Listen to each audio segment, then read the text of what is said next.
The following is a public service announcement.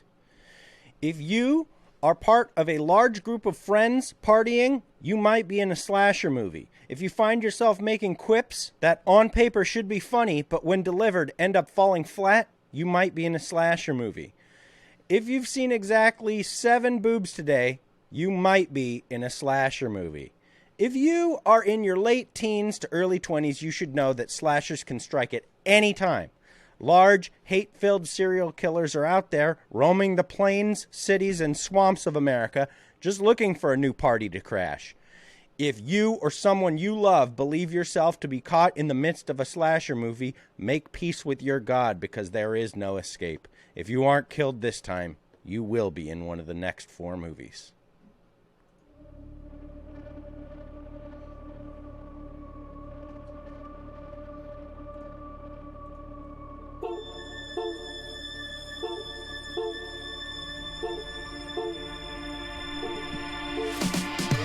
Is this a metal thing? Yes.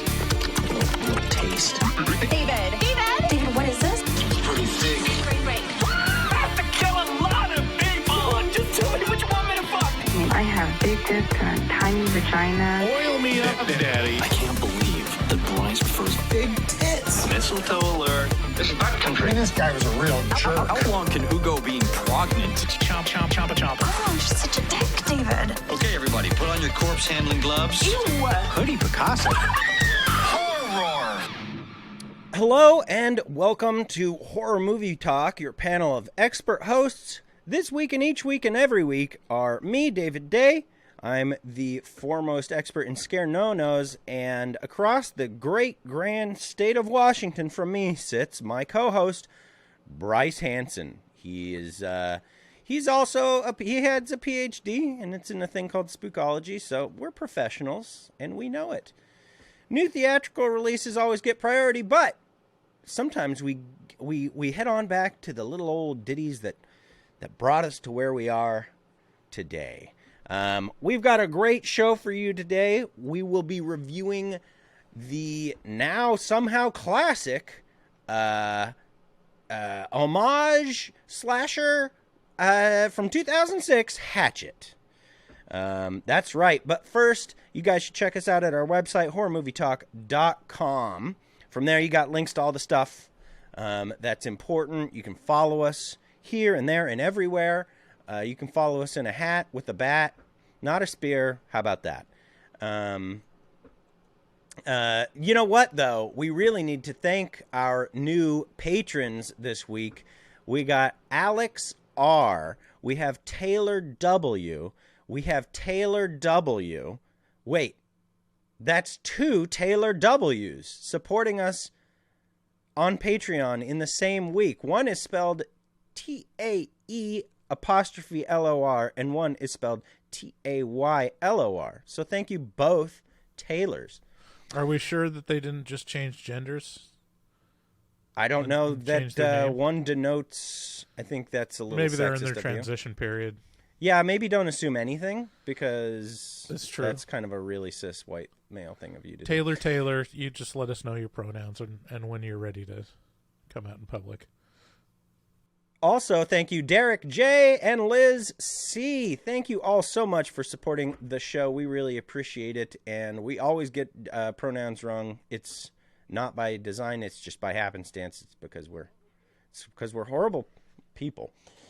We post new episodes every single Wednesday, so make sure to drop us a nice review like Manny does so frequently. And if you want to give us a call, do so by calling us at 682-253-4468. We start off each episode giving a brief review and our score for the movie. Score on a scale of 1 to 10, 1 being bad, 10 being good, 5 being average. And after we give our score, we'll get into spoilers, take a deeper dive into what we liked, hated about the film. Later in this episode, we'll be doing kind of a new bit. It's called "What Would You Do?" and I'll be posing some questions to Bryce and to myself about what we would do in certain slasher situations. I thought you would have kept on going with the "you might be in a slasher movie." I don't remember Just that. Just have a full. You just did. That's what your opening ad was. Yeah. I'm slightly disappointed that you didn't go full Foxworthy with it. Oh, If you seen exactly 7 boobs today, you might be in a slasher movie. dude, it's so crazy. We have some new friends out here where we moved to, and they're much younger than us. Yeah. And Big Jeff Foxworthy fans. no, it's like it's just never been so apparent how old you are when you're like, the president's the United States of America, and they're like, are you talking about like Bill Clinton? And you're like, oh, I'm really old. And they're like, and you're like, and when you never stop talking about Creed and they have no idea what you're talking about, that's a big sign too. You're like, you know how cool Creed is? And they're like, what? Nickelback? It's a joke. See, this gets me into a lot of trouble. People just can't tell when I'm being sarcastic. See, it's come full circle now on the internet. Like now it's not cool to make fun of Creed and Nickelback anymore because people are like, you know what? They're actually pretty good. We've been unfair to Nickelback, and to be honest, I think we might have been too harsh on Nickelback, especially.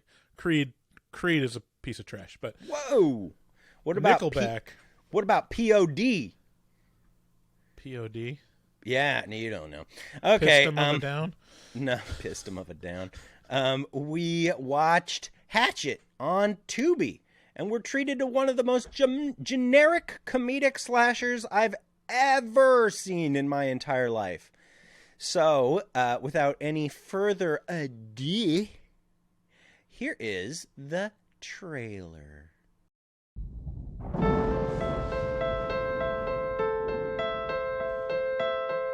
Once upon a time, there was a boy named Victor Crowley. Folks weren't too kind to Victor, so he stayed hidden in his daddy's house, out in the bayou. One night, some mean children came to his house, and there was a bad fire. When his daddy chopped down the door to save him, he didn't know Victor was pressed against the other side. And poor Victor Crowley died. They say people disappear in those woods.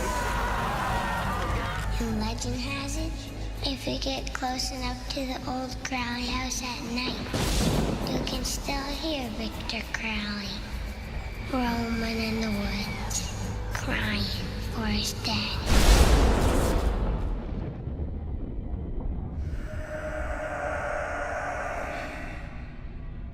I want to go home.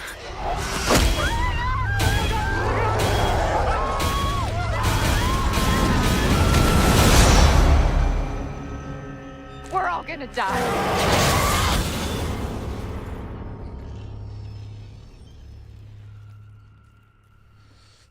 Whoa! Wow! What a trailer! Crazy. They showed way too much.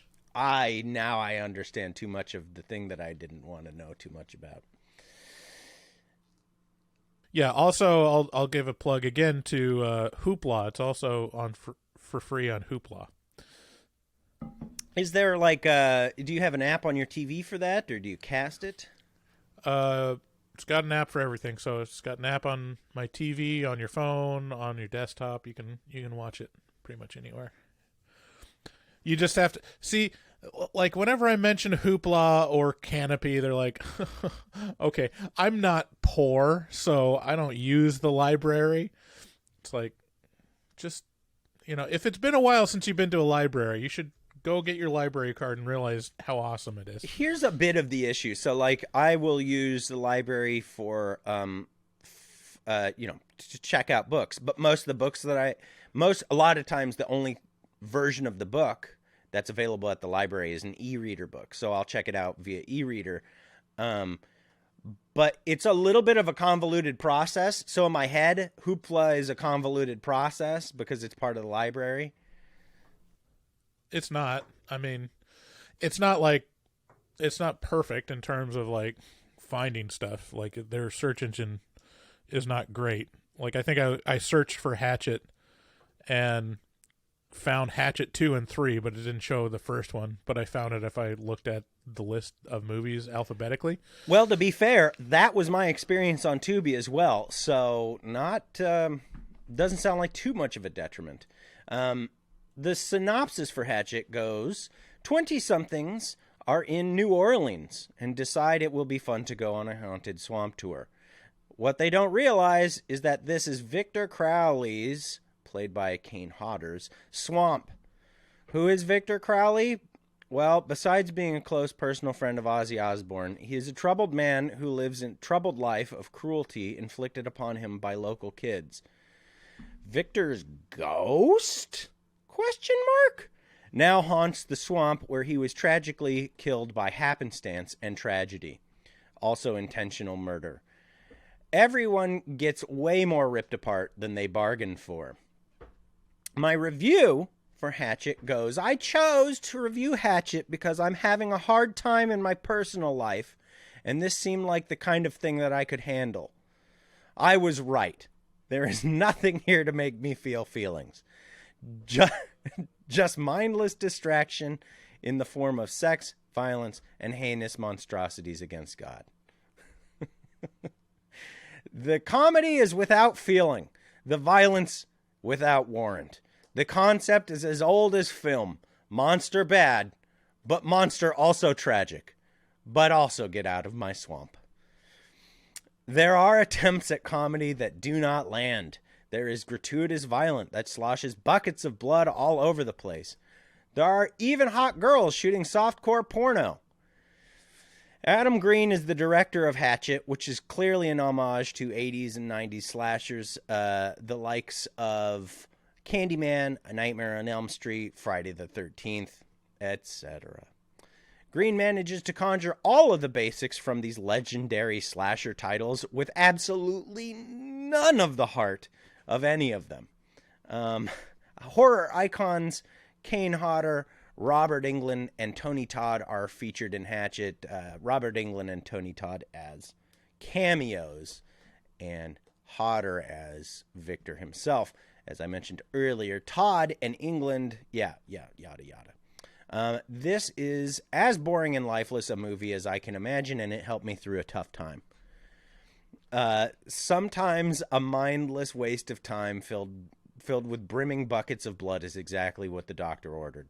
Hatchet proves that movies don't have to be good or fun or anything but a waste of time, and that's what this is. I give this a 4 out of 10. How did you like Hatchet?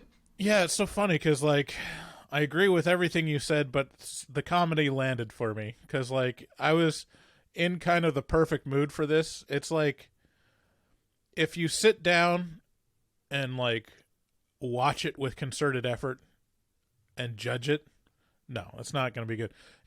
If you, like, this is one of those where if you come by it like browsing through cable or just put it on the background, it's a fun time. Like, and the comedy is low effort, but I gotta say, I mean, I think the actors had good timing. They sold the jokes for me. I chuckled several times. Like when the guy is hitting on one of the girls, and then she starts itching or scratching her crotch. She's like, God damn it, not again. I knew it was the crabs. I mean, it just doesn't, none of it landed for me. It's all very low effort. It's very like, okay, here's what it is. It's like Friends style comedy. It's very low effort, like personality driven, like I'm smarter than you, and it's just basically a formula and timing, and they used it. I'm not saying it's anything hilarious or like groundbreaking, but I think it was fine. So for those of you who don't know, we have a Facebook group called the Horror Movie Talk Facebook group, and on it there's tons and tons of fans who are sharing memes, making memes about the show, about movies, about horror, and it's a good time over there. And there's a growing divide, or maybe just camps are being established. And sometimes you'll get these memes that are like, I can't believe that Bryce gave this movie this score, or David is wrong about bats in a zombie apocalypse, or yada, yada, yada. Well, here's something to add to the flames of that fire, and it'll just be helpful for everyone to know. Bryce hates Friends. He hates the show, the 90s show Friends, more than anyone you've met. Okay, this is too strong. I don't hate Friends. I've never watched it, and anytime I come across it, it's not that funny to me. Like, I get it.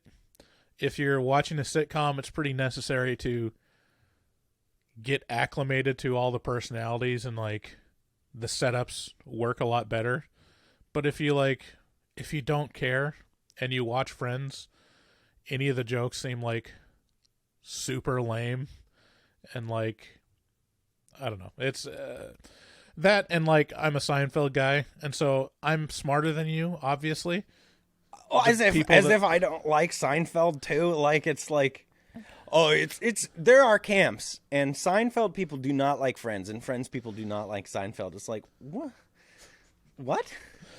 That's it. There's a couple. I mean, the pivot scene, like I've seen that on YouTube. That's fantastic. So I mean, I'm sure that there's plenty of gold in Friends to be had, but meh. Friends has a critical thing that Seinfeld just doesn't have, and it's Can I see one today?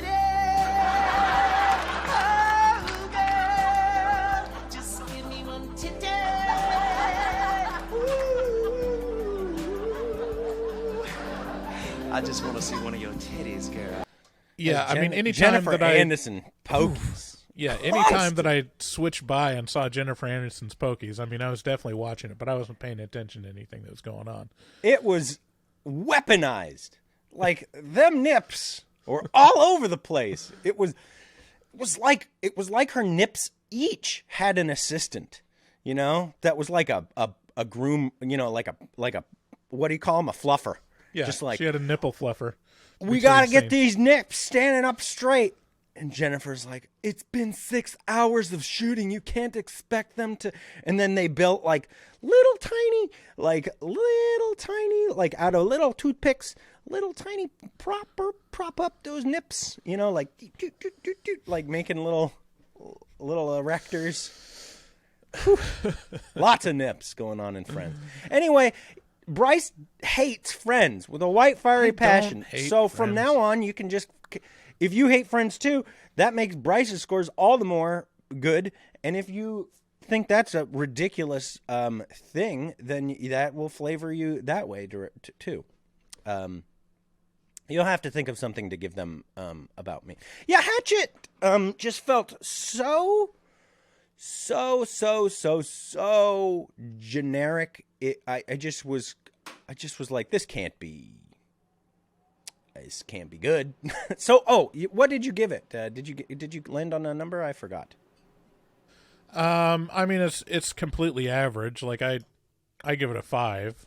Like, it's not, especially for a slasher, it's not giving away anything more than what you expect. It's not like, doesn't fall short on very much. Like, and I think probably, yeah, maybe, I mean, I would have landed on a 3 or 4 if it weren't for the over-the-top practical effects, which are fun. I mean, it's just a fun part of the movie. Yeah. I guess conceptually, there's just no real meat on these bones. You know, it's just like, it's just so generic. It's like Ghost of Angry, unfortunately gifted boy. I don't know how to say this properly. R word? He's R-worded. He's a real dum-dum.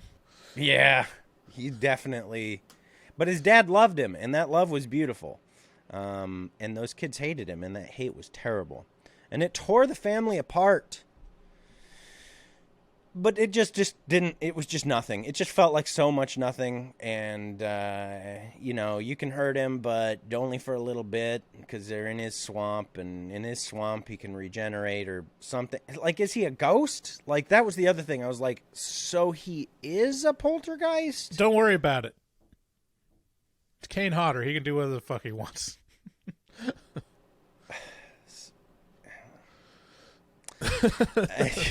You're right.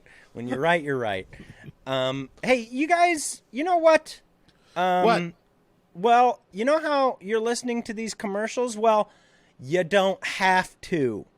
If you head on over to our Patreon for the cost of 1 cup of Starbucks coffee a month, you can support us and get access to a whole nother podcast called the After Pods, where we talk about our lives. Right now it's going to be real juicy, real juicy over there because David's having mental issues. Hey. Come see me break down. And also you get access to these episodes at the $6.66 tier without commercials. So head on over there, support the show, and get access to cool shit. Hey, you know what else I wanted to tell you? Do you want to advertise your online business? ? HMT has openings and reasonable pricing. We have a stellar community who support our sponsors and are excited to see your products. So let us spread the word about your business by contacting us at our email address, info@horrormovietalk.com. You can support the show by getting a shirt or a sticker or a coaster or some crazy crap over at horrormovietalk.com/shop. That's our shop. All that stuff was made by our resident artist, D. Gobes, or Dustin Goebel. He's the professional artist with the Teflon dick. He's got kids. The ladies just call him the D. The big D. He's got 2 kids and a lady to support, so you should probably go at least toss him a follow over on Instagram at dgoebel00. That's at DGOEBEL00 on Instagram. And, you know, be like, hey, can you draw a picture of me having marital intercourse with Jaws? And he'd be like, I don't want to. And you'd be like, I'll give you money. And then he'd be like, okay, I can do it. Anyway, so do that. Tell him HMT sent you. And give us a call at 682-253-4468. Bryce, bring us in with that crazy spoilers music, because we're doing that now.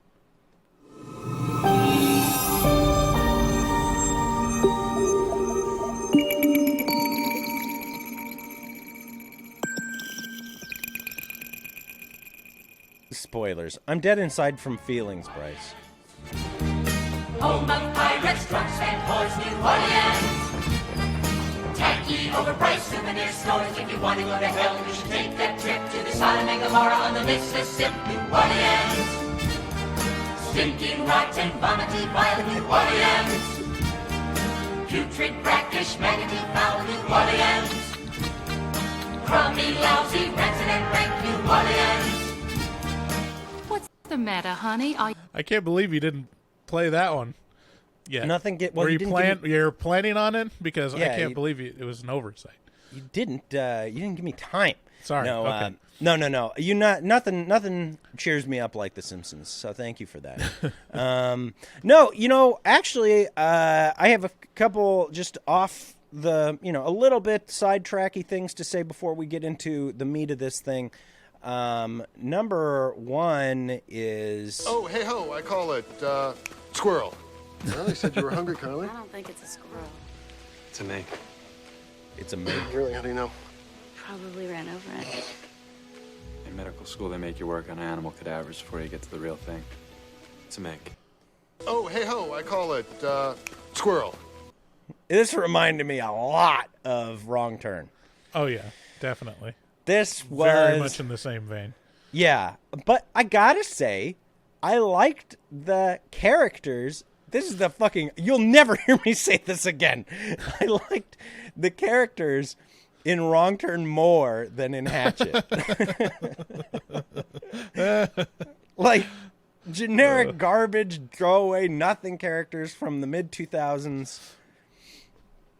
I liked them more in Wrong Turn.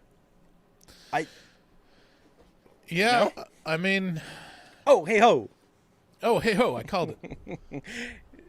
Yeah, I don't know. I mean, they're equal to me, and in this one, it's got the... Okay. This is such a flavor of a low-budget movie. It's like the just standard casting for a low-budget horror film. You got the whores, you got the college bros, you got the old couple, you got the machine legs from Grandma's Boy, same year. You've got the moody, emo person, and then you've got the comedic relief, which is the guide. It's all like nothing is surprising here.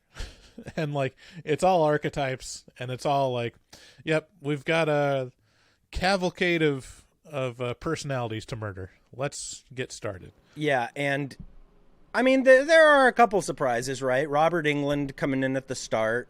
You're like, oh, that's fucking Freddy Krueger gets murdered by Kane Hodder. That's interesting. I gotta say, one of the parts that I did laugh at was Tony Todd's entrance and his cameo. Which is great. Yeah, that was an actual, like, a laugh, like I was like, okay. because so Tony Todd, Candyman is, I mean, he's just a good actor. Like, he's a good actor who cares about his craft deeply and kind of didn't get the amount of, like, attention that he really deserved.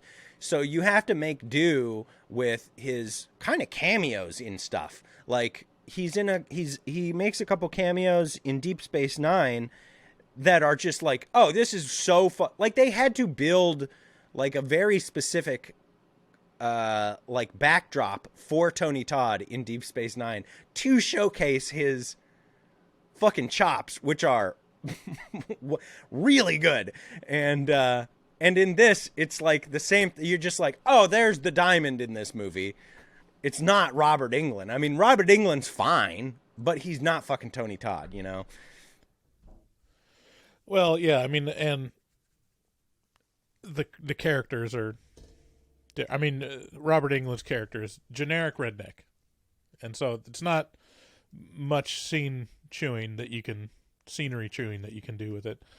And it's not far away. It's not far away from Freddy either. Right. It's like he then, says the F word. Yeah, and that's the thing where it's like Freddy is a huge personality, and you just put him into a normal character, and it's like it seems so toned down. You're like, but Tony Todd was like he was hamming it up in those 2 minutes that he was on screen, and it's way more comedic and broad than you usually see him. So that's why it was so amusing. Yeah, Joel David Moore is also the main character of this whole thing, who you all will remember fondly from Grandma's Boy, which is, I think, a Adam Sandler production. Very funny. He had machine legs. He was the villain in Grandma's Boy. But also, more than that, he's in both of the Avatar movies. And is therefore filthy fucking rich, by virtue of the fact that he just fit the bill somehow for James Cameron. Apparently, he was born in Portland, Oregon. Well, that was a role he had. Was he actually? I don't know, right? Joel David Moore was born on 25th of September 1977 in Portland, Oregon, USA. Oregon. Sorry. Yeah, he was also in Dodgeball. So yeah, he's in this, and he's in a couple of these. But I assume he's killed off in maybe the third or fourth one. Also, what? So he's killed off in this one. At the end, spoilers. But he was in the second and third one. I don't want to say you're wrong, but I just haven't seen the second or third one, and you know how slashers go. It could just be flashbacks, so maybe that's why he's credited in those. Who knows? Another not exactly related to this, but I just don't like clowns. Not that I'm scared of clowns necessarily, I just don't like them. I just thought I'd say that at the start of this whole thing. I don't know. How do you feel about clowns? I'm indifferent to clowns. Ambivalent on clowns. Mm-hmm. It just gives me bad vibes. I feel like it's not.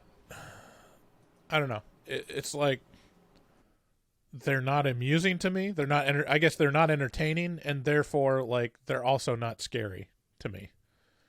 Because it'd be like if I was able to like feel like clowns were entertaining, and there was like the selling of like this innocent goofiness, and then that was turned on its head. Were you there for the clown incident? The clown incident at our previous place of work at WEO Media? Were you there? Yes. Oh. See, that's what most of clowning is to me. Is like just absolute cringe. It's like, hey, these people that really want to be an entertainer but never like put any effort into it just decided to, well, at least I can act like an ass and wear makeup, and then that counts, right? And then also the other thing is like, okay, I'll take it back. If you've ever been to like an actual circus or like Cirque du Soleil show, there are some impressive performers that are clowns. Like the Cirque du Soleil shows almost depend on the clowns selling their characters, and they're very good. But that's almost like, I mean, that's like professional physical comedy, as opposed to a guy with silk handkerchiefs, like juggling at a kid's birthday party. There's like, you know how you'll put the dishes in the sink, and there'll be like a layer, like just a sheen of fat over the surface of the water, and then that Dawn dish soap hits that fat, and the fat. I'm the fat. I go woo. I'm like as soon as a clown shows up, I ain't there for it. I'm gone. I'm like, feel like so. Here's the thing I was thinking of. Like, in terms of entertainment value and like the low barrier to entry for clowns, like I think if you wanted to be a professional singer, like probably the lowest of the low would be performing at a bar or performing at a party as like a wedding singer or something like that. And the bar for entry for like, you have to be so good to be able to get paid for it is like considerable. Like you can't just go off the street and be like, well, I'm going to sing now. Clowns, you buy a costume, and like the barrier to entry and like the expectations on like, is this a good clown? No one fucking cares. It's like, no, there's a clown here. Yeah. Look. It's an American icon. Fuck Right. over it. Get over yourself. He's a clown. What do you want from him? Times are tough for him. Can you leave him alone? It's like a pitiable thing. It's like, can you see what he's doing? He has no dignity at all. Leave him alone. It's like, Yeah, I can and feel it. It's funny, like, and Is it when funny? when you hear people that are professional clowns, there's just something like, if they're not attached to a show, there's something profoundly depressing about it. Have you ever seen the that documentary Clowning around? Meet the Friedmans? Fockers? What was it? Capturing the Friedmans. Have you ever seen that? So there's this really interesting and depressing documentary about like an accusation of child molestation and child porn with this one father in this family that taught computer courses back in the early 90s. Like, the long and short of it is, like, the takeaway is, like, you're not quite sure what's true and what's false because every person interviewed, like, contradicts each other. Like, the police contradict, and also, like, the video evidence of it contradicts what everyone says. But what I'm getting to is one of the sons in it is a professional clown in New York. And so it's this super depressing and like really weighty topic. And then every once in a while the son will be carting around his clown stuff in like these giant polka dotted pants. Oh. He's like, oh no. Oh, so Poor gross. guy. So, shut up, you little queer. All right. Is what Robert Englund yes. says at the start of this movie. It's not what I say ever, because it's a horrible thing to say, but it is very reminiscent of this time in horror. If you are from 2006 and you don't say faggot or queer, or you don't say the N-word, a lot of times. Sometimes they'll say the N-word or a lot of the R-word, you know, like retired. Everybody is retired in 2006. Right. I got to say, I'm kind of excited, David. I'm hearing a groundswell of support for retired using gay again in common parlance. Like, it's so like gay it's the people are perfect- gay people are starting to like yeah, I mean, it's that's gay, fine though. to say that's gay. Yeah, it's Like, gay. As long as it's gay, you know. As long as it is gay. Right. Yeah. That Yeah, you was the see whole it- point. You see a guy walking down the street in like pink like velvet pants and carrying a chihuahua in a mini purse. That's gay. Yeah. That's What gay. you can't do is point at someone and be like, "Hey, you little gay." You can't do that. And that makes sense. Why would you? When have you done that, right? Like, because you're a kind, normal person. You just, no, when something's gay, it's just gay. You don't use it as a pejorative, necessarily. It's just a observational thing. Right. So I'm you know, the stuff comes full circle. So you the know? way Robert Englund was using it, not okay. But he's Freddy, you know? Anyway, they're gator hunting out in the swamp, him and his boy, who he dislikes a lot. And they get got by Victor Crowley. And I got to say, like, if you're gator hunting at night, there's a real element of you deserve to die. Like, it just seems like such a bad idea. Oh, okay. This is the one thing about Hatchet that really worked for me is water in the dark. I won't do it. No. Water in the dark, not okay. Water in the light, fine. That's great. Water in the dark is the scariest thing that I can think of in real life. Okay, so here's a scenario. It just makes me, I want to be the fat again, just like, ah. So here's a scenario. You're hanging out with a group of friends, you're in high school, and there's like, you know, you and your boys, but also like the group of girls that like kind of is attached to people, and then you're at your uncle's cabin, and then someone comes up with like, hey, what if we go skinny dipping? It's like, it's a full moon, you know? Oh, well, it depends. Is it here? Is it in a river? Is it in a lake here? It's in a lake. In the Pacific Northwest? Yeah, it's in the Pacific Northwest. No problem.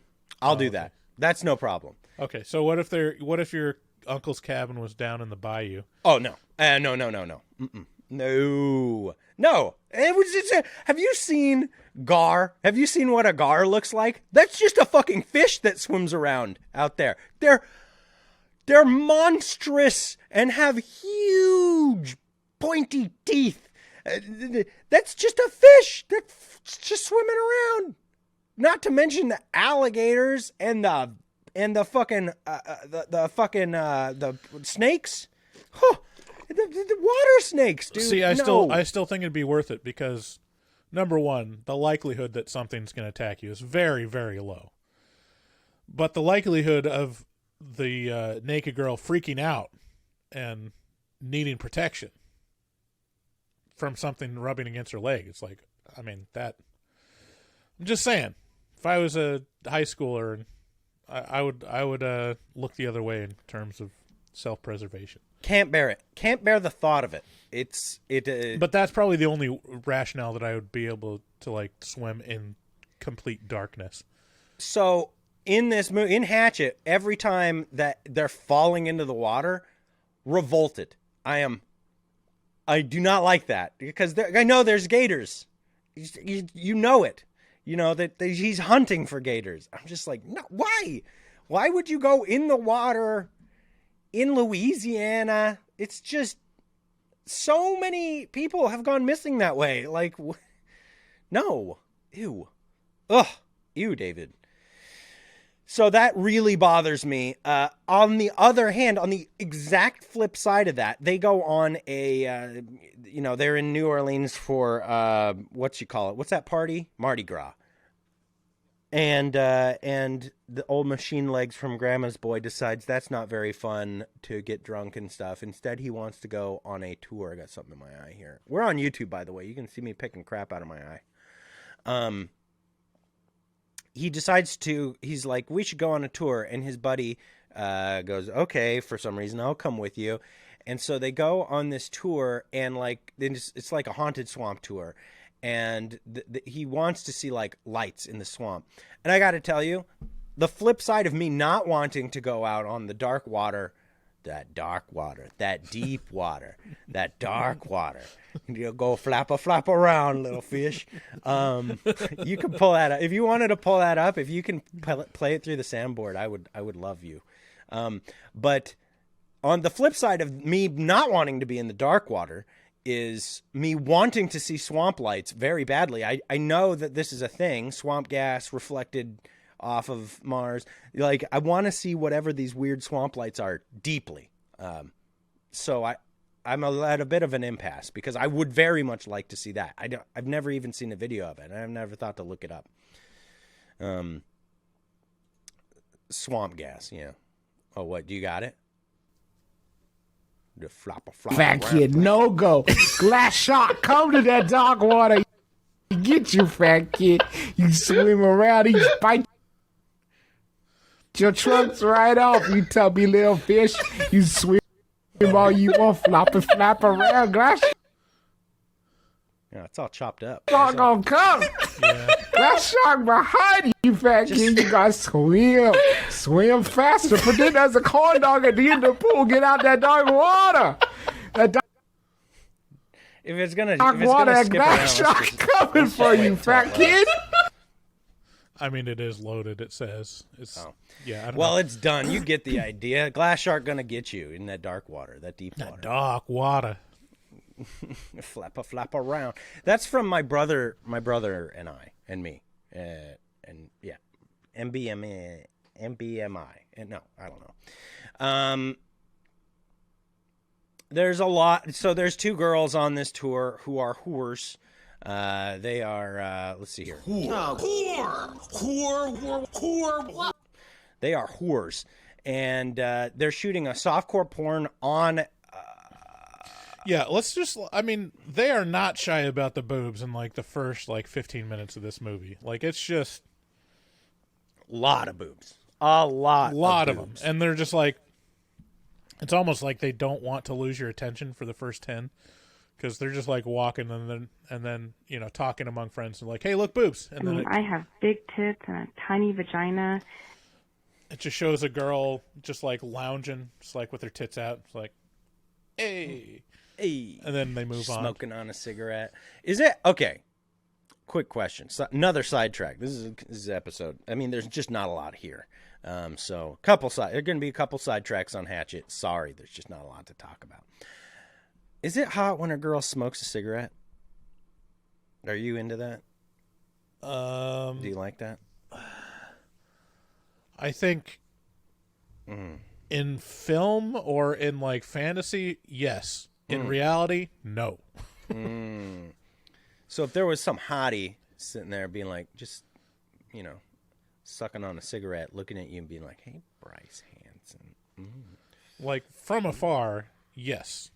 Like, and I'd be like, I want that very much. But then I'm pretty sure if I got that, I'd be like,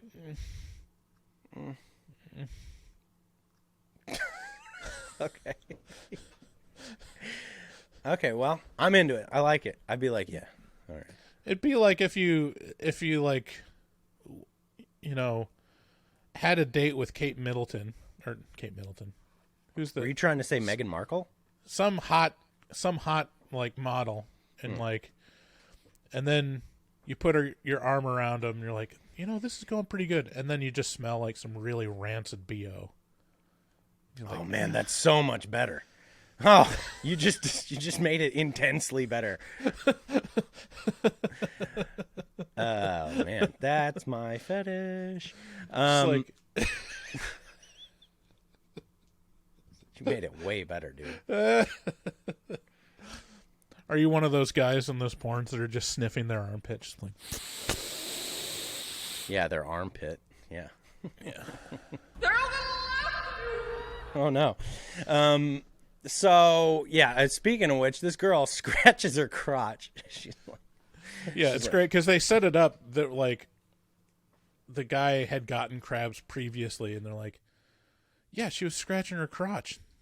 Like, well, that doesn't mean anything. It's like, and then she's like, he's reliving it with this girl. He's like, God damn it. Yeah. The tour guide is a young Asian man who is pretending to have multiple accents.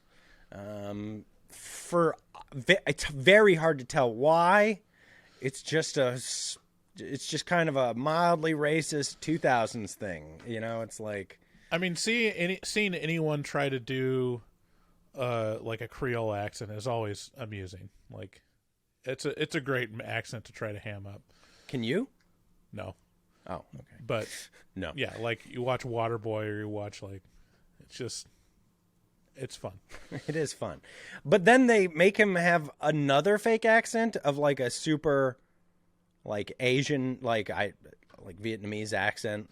And that's when it becomes racist. And that's when it's not okay. Because really, he just has an American accent. Yeah.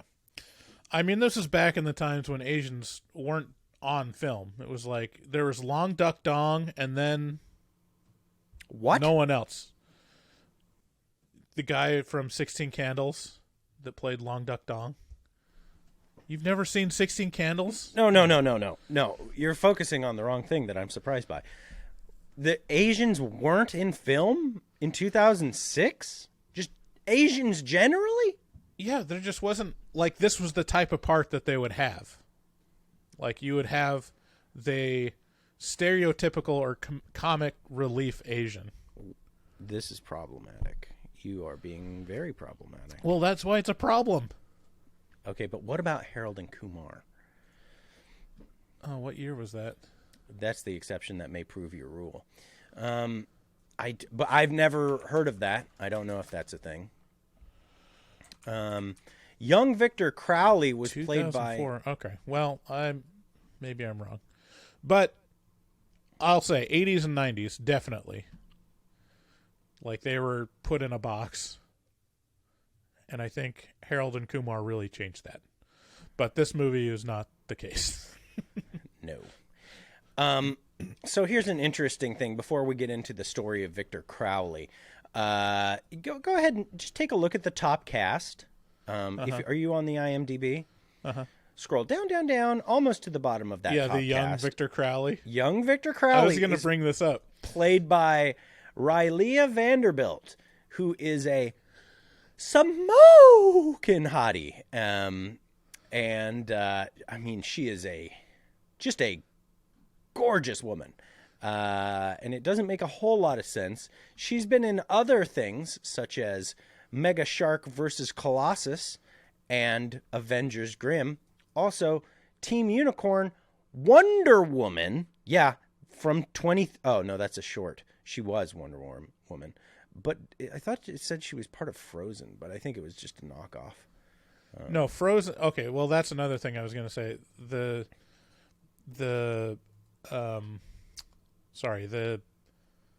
director of this, Adam Green, he did another movie a couple of years later called Frozen, which is really good. Like, it's this Disney movie. It's not the animated one. It's Frozen from 2006, and it's based loosely on a true story.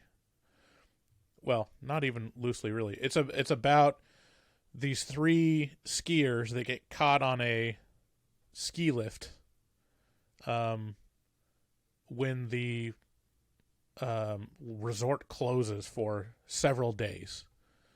And so they're caught in the middle of the night on this ski lift and are going to freeze to death. It's great. It's like a very, very basic, like, single location thriller. And I haven't seen it forever, but I remember it being pretty good. Okay, cool. Well, good to know. And so it's kind of weird because I was like, I saw that he did Frozen and I was expecting a little more, and he's done basically nothing since. So it's interesting that young Victor Crowley is played by a smoking hottie. But I guess I don't know. You can't. Cows don't look like cows on screen. We gotta paint horses. So that's what they did. Kids don't look like kids on screen. It's got to be beautiful, hot ladies. Yeah, I guess the story is she was in the makeup department and they like built the prosthetics over her mold, and they're like, might as well just put you in there. All right, well, So let's get into the story of Victor Crowley here. The story of Victor Crowley is problematic. As with most slasher stories, think back to Jason. Young retired boy is teased to death and allowed to drown in a lake due to the neglect of teens around in the camp. Problematic. Freddy Krueger is a pedophile who then comes back to kill and probably have sex with little kids in their sleep. Problematic. Michael is... he's Michael. That's problematic. So no different here. We have a young retired boy, Victor, who's just sweet as pie, and all the young townsfolk make fun of him because of the way he is and looks, which is kind of, really, really special. Mm-hmm. Very, very special. Mm-hmm. And very lumpy. He's got a bit of lump about him. Have you seen that, speaking of the presidents of the United States of America, that song Lump, mm-hmm. basically the theme song for Victor. Mm-hmm. And Lump so sat alone in a buggy marsh. Yeah. And it's played by a girl, so Lump being a girl in the song mm-hmm. is okay. So Victor one day is just sitting in his one night is sitting alone in his cabin. The kids are trying to rouse him out of the cabin by tossing fireworks in and around the cabin, to spook him, jostle him, get him to run out and be like, ah. And instead they just end up lighting the cabin on fire with him inside. Victor's dad comes home and is like, my boy. And he starts chopping down the front door with a hatchet. But unbeknownst to him, young Vic is pressing himself up against that door. Oops. gets a hatchet from his dad to the face. His dad loves him very much, feels bad about the whole thing, and now Victor's dead. But not gone. He's a ghost, we think. Like a ghost that can reach out and touch Faith. And so that's what we're dealing with, is like questionable ghost that is in physical form, can be hurt, but is very regenerative. So like, I mean, I think let's not overthink it. It's basically Bayou Jason. It's definitely Bayou Jason, but with a lot of talk of ghosts. Like, is the a poltergeist? You know, they're doing a lot of this to say he's a ghost, so it's... I mean, it's definitely physical, though. I mean, they hurt him. That's what I'm saying. Step on his arm. So. That's what I'm saying.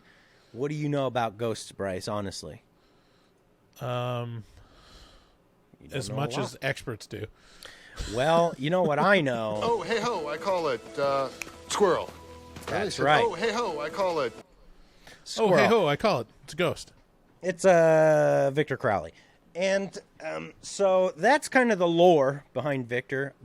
I mean, I think you and I could do better. Give us an hour or two. I think we could come up with a little bit more compelling, or as compelling at least, of a backstory for a villain. Sure. I mean, it's so basic. I mean, I don't... See, that's the thing. I don't care. It fulfills its purpose, which is to put out a low-budget horror movie that highlights practical effects. Okay, I'm coming up with one right now. Okay, we have a doctor. He's a plastic surgeon who is the best boob guy in all of Southern California, making him the best boob guy in all of the world. And he is a happy man, obviously, and lives a happy life. But he goes on a cruise, right? Because he's so rich and so good at boobs that he goes on a cruise. Problem is, it's a ghost boat, and on the ghost boat, he gets eviscerated in half. He comes back to give young, flat-chested ladies big gazooms against their will. Boom. I did it. That's a good slasher villain. Okay. So instead of killing them, they like just walk away with like a great set of tits? Yeah, but it's like it comes at a traumatic. price. Yeah, it comes at a price, right? And like, you know, there's people protecting them. He's got to kill like, one of your loved ones to get to farm the fat for the implants. Right. Not only that, like they're like, okay, so he specifically targets young ladies whose husbands or boyfriends specifically have a fetish for flat-chested gals. And so it's tragic, and so I don't know. This is horrible. But this is a slasher, so you can't hold me accountable because I'm literally doing the thing. So can we talk about the practical effects? Like, I gotta say, there's some good stuff here, but also some laughable stuff where it's like just gratuitous and probably the funnest way that you can be gratuitous, which is literally just shots of viscera thrown at trees. There's so many like shots of like, I'm gonna rip out something, don't worry about it, it's bloody, and then just chuck it at a wall, and we just see many shots of viscera and blood just like wet slapping into tree trunks and walls. It's like, that's just good American fun is what that is. It is as strong a entry into generic American slasher as you have ever seen. It's just very meat and potatoes. Very, very. I don't know. I thought it was varied enough with like the kills, like the guy's head getting twisted off, other things. What else happens? Yeah, what else happens? He What like else basically does rips apart the person in half just by like using his meaty hands to rip out organs and stuff. Yeah, Victor is definitely like the spiritual successor of Jason. Mm-hmm. Just big, strong, oaf, hit, pull apart guy, you know? Just kind of sped up, I suppose. You know, he runs, you know? They light him on fire. Like he rips off the black guy's arms and then takes his legs and baseball bats his body into a tree. I mean, it's just good fun. One time, Victor was down for the count. They all thought, and then he wakes up and he holds a guy down and he just coughs cum into this guy's mouth for like 45 seconds of just like cum out of my mouth and into your mouth. And so they just swapped cum for a long time. I mean, that's the backstory that we need. Where did all that cum come from? Where did the cum come from? Like, oh, that's a good bit. Victor Crowley, like, you know, he's just coming home from a really, really busy night underneath the bridge and giving blowjobs for, 5 cents a pop. Where did the cum come from? Price is Right music. And I got to say, later, the guy is shown throwing up, and this like gets a full point from me on my score because he's actually vomiting. It's not fake film vomiting. The guy actually throws up, and it's very apparent that it's real because you're like, oh yeah, that's what that looks like. And it's not like, oh, a mouthful of pea soup dropped out of my mouth and I'm making a lot of noise. It's literally like projectile, like, bah! In the trivia, it says that, like, the director kind of insisted on it, and then they had to do a second take in which she, like, chugged down cold, what was it? It was a mixture of cold clam chowder and orange juice to be able to do it again. Like, that is... I mean... So that actually reminds me of a movie that was much, much, much, much, much more difficult to watch than this, called Audition, that I think we're probably going to be reviewing next week. Holy moly, I was eating during that scene in Audition, and I, like, powered through. I was like, nah, I'm going to be able to make it. And then it got worse, and I was like, okay, well, I can't really enjoy my food now, so... That was, yeah, I'm interested to talk to you about Audition, too. Yeah. Anywho, watch Audition for next week or something. It'll be a couple weeks. Oh, okay. Unless you're a Patreon subscriber. That's right. You'll get it earlier. Victor in Lake, grab girl off boat.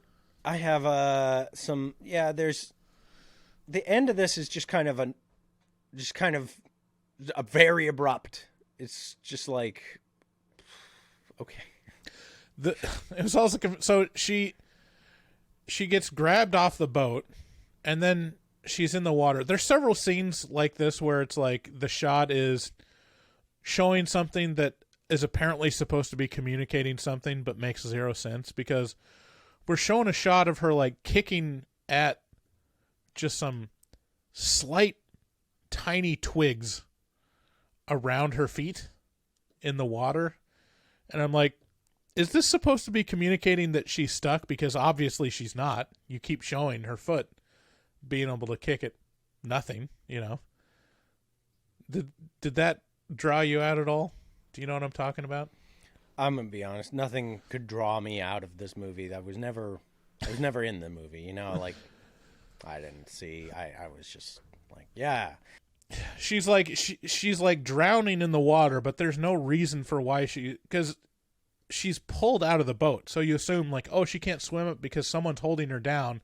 But specifically, they show several shots of her not being held onto by anything. There's just some twigs around her feet, and it doesn't even show them like twisted or tangled in them in any fashion. It's just like, oh no, there's sticks adjacent to my feet. How can I swim up? I'm so sorry. I can't add to this. The end surprised me because it didn't seem like an end at all. It was just like, whoa. Yeah. And then it was done, and then the credits rolled. And I thought it was an accident. Like, I was like, fucking Tubi. And I started fucking around with it, and then it was like, no, that's the end. And no, that's it. Oh, whoa, yeah, apparently okay.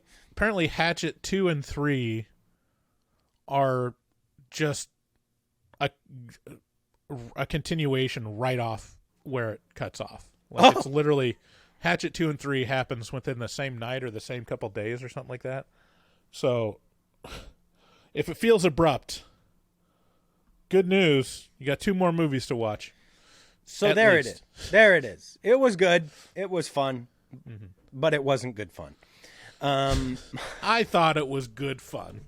This would be a good one if we're saying who would we recommend this to. This is definitely one that you could watch with a group of friends. Oh yeah, this is prime time for watching with friends. Yeah, for sure. This is like good enough to be enjoyable at some level, but bad enough to constantly make fun of throughout the entire thing. Oh yeah, definitely. Yeah, actually, to that end, last week we reviewed Titan, which is a recording from a very long time ago. April. Yeah, nearing a long time ago. And that was very, very funny. If you didn't listen to the review of Titan, I don't normally do this, but we were very funny in that episode. So I'm just saying, give it a listen. Moving on, let's get into our game for this episode. What would you do? I'm going to play it in with this song. Can I see one titty?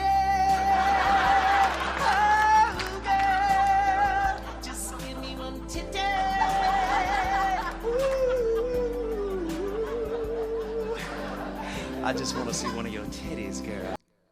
That's right. In this game, I'm going to pose some situations that may sound familiar if you are a horror fan. And you're going to have to tell me, Bryce, what you would do in these situations. So simple premise. Just looking for your honest reaction. Like, what would Bryce's go-to thing be? Okay, here we go. Right. First situation. If you were trying to film softcore porn in the bayou on the tour in this movie, Hatchet, and you came into this situation where a ghost man who could get hurt but would then regenerate was coming after you, what would you do? You're the softcore porn feller. I'm the director? Yes. Okay. I would go gonzo with it and try to get Victor Crowley to sign on to the porn and just make it a real bayou retards and young sluts part 2. Ooh, you said that word. You said the word. Ding, ding, ding, ding, ding. That's our word of the week. Well, we're talking about porn, so it's not, if you find the word retard offensive in porn, then you're just kind of uptight. But also in horror, we're talking about Hatchet here. So yeah, that's... yeah. I mean, there's not a lot of pearl clutchers in porn when it comes to titles. I'll just say that. There's not a lot in horror either, but they're real pussies, dude. The ones that are out there, whew, man, just real diamond in the rough, generational bullshit babies. Anyway, so cool. Yeah, so I would embrace it. See, because that would protect. I mean, Victor Crowley. I mean, he's just looking for. I'm sure he's just looking for some young sluts. I don't think so. What would happen if like you tried to go that route, but he was like scared and confused by the concept, like offended, by the thought, like a child, like a simple. I don't know. Child. I mean, this is a movie trope. I mean, you're talking about like, oh hey, monster bad. Oh hey ho, but monster also, sympathetic character. It's like it's the old King Kong. It's like King Kong also just wanted, Yeah, that big finger coming in that window. That big finger coming in the window. It's what will tame the wild beast. Finger in the window.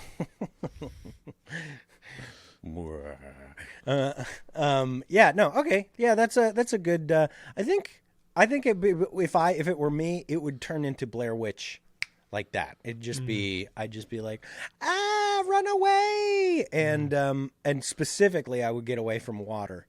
I just do not like the idea of the bayou at night. It is a very scary concept, place for me because there's probably water everywhere, you could get on land, but it's surrounded by water land. Kind of ironic that I live on an island now.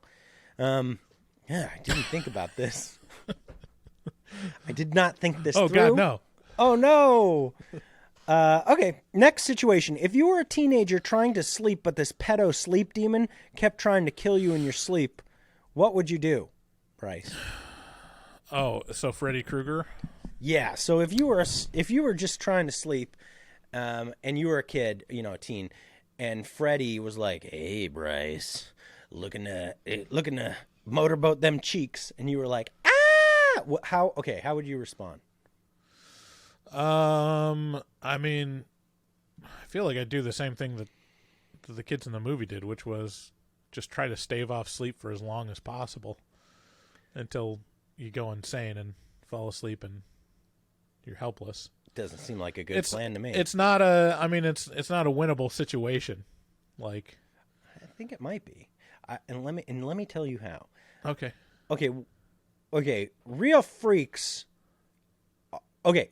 This just goes back to what our good friend and producer told us about crazy people in Portland. Like, what do you do about when you run up against act crazier than the crazy people? So I think you can do the same thing with crazy pedo sleep demons and just be like super into it. Just be like, yeah, but do you have any like full Lolita? You're like, I'm gonna seduce Freddy. Yeah, and then he'll be like, "Oh no, ew, you want it? Oh," and be like, "Yeah, I'm so young. Oh, look at how young I am and into this." And then he'd just be like, "Oh, good Lord!" And then maybe you'd freak him out. Maybe you'd snap him out of it. It's a valid strategy. It's a bold strategy. Let's see how it pans out. Yeah, it could go real bad, right? Yeah, it could.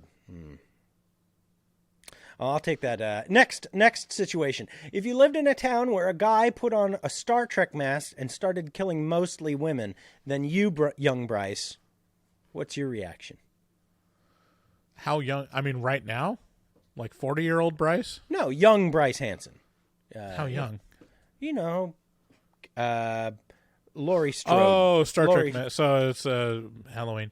Yeah. So I'm getting babysat. My babysitter might be killed. Right. I would call 911. Yeah. Yeah, there's not a lot of police cars show up, is there? Yeah, not a lot of people are calling 911 when they're running up against murder. Haddonfield is a town full of inept idiots. Right? Is it a real town? It's where town? evil lives. Evil lives there. Oh, Haddonfield, is a township in New Jersey in real life. But, no, we're thinking of Haddonfield, Illinois, which doesn't appear to be a thing. What would you do in that situation? That's a good question. I feel like you could really I think it would be funny to go Home Alone with it. And then, just set up a bunch of little booby traps and paint cans and make the steps icy. You know? Yeah. That'd be kind of fun. Yeah, that's valid. Yeah, that's a good idea. It'd be an interesting thing to see, like Home Alone versus Michael.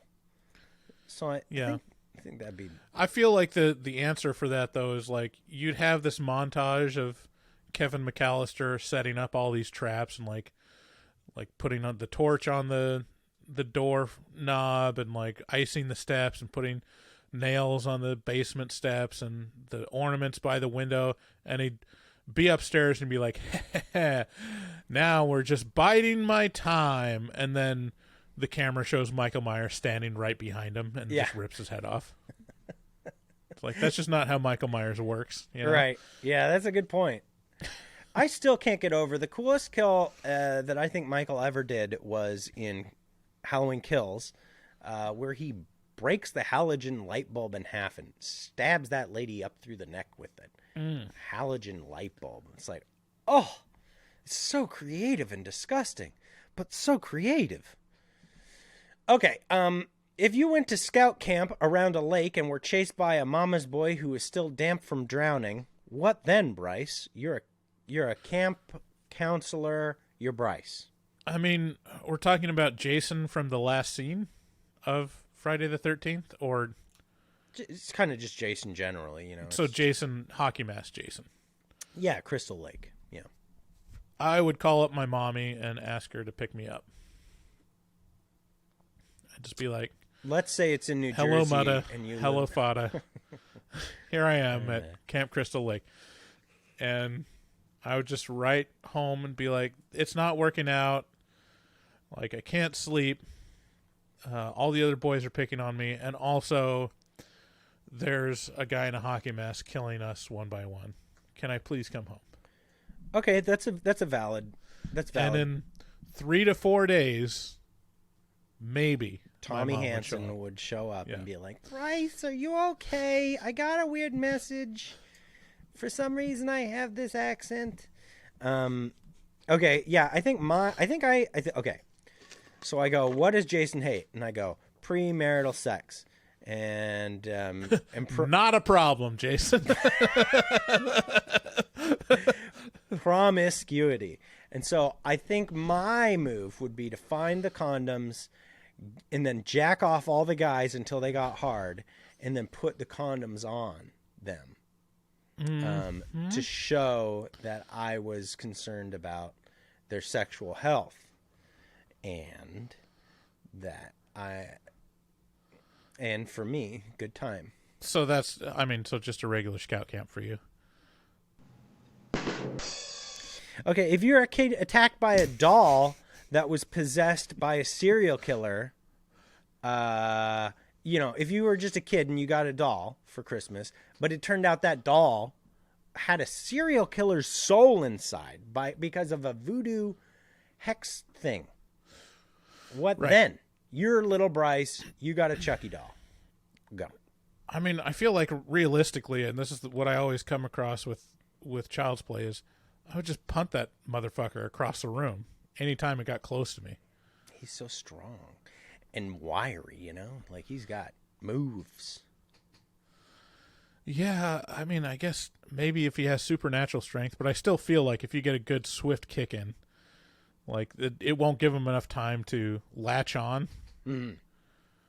That's a good point. And even if he's holding a knife, like, it'd be pretty hard to angle a stab, like, if you just get a one swift punt, you know? I've always said conceptually Child's Play disturbs me the most. It's a creepy concept because this kid really genuinely loves this doll and is like, I love you, Chucky. And Chucky's like, I'm gonna fucking kill you, you stupid bitch. And you're like, ah. And so that's a really fucked up scenario. So I think the thing I would do is take the doll with me to summer camp and then jack off all the guys until they were hard and then put condoms on their dicks to show that I was promoting safe sex.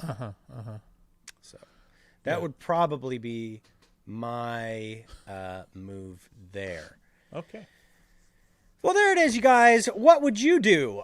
Go ahead and let us know. When all you got is a hammer, every problem looks like a nail. That's right. When you've got the skill set to jack off a bunch of little kids. Whoa! What? Kevin Bacon was there, okay? Oh, sorry. The Baconator himself. Jack off a bunch of camp counselors, I guess. Let us know what you would do. Would you show how into abstinence you were, or like how would you handle these situations? Let us know on social media or by writing us at the place that we are. Thank you so much for listening to Horror Movie Talk. We really appreciate you, and we hope you come back next week, and we hope you bring a bunch of friends, and we hope you become a Patreon member, and we hope that you shop on our Amazon link at horrormoviedoc.com/ or something.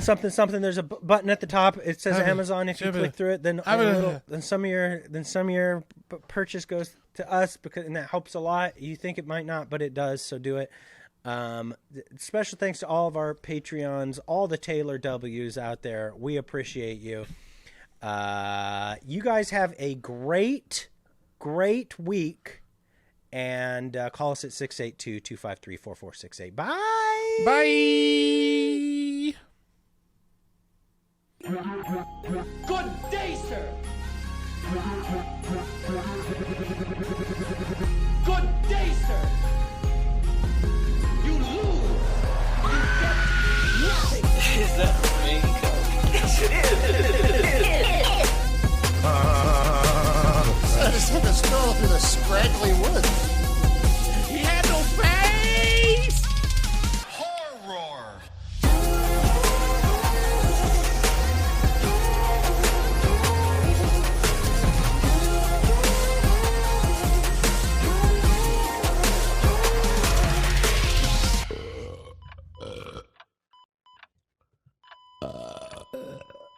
Wow, that didn't sound good.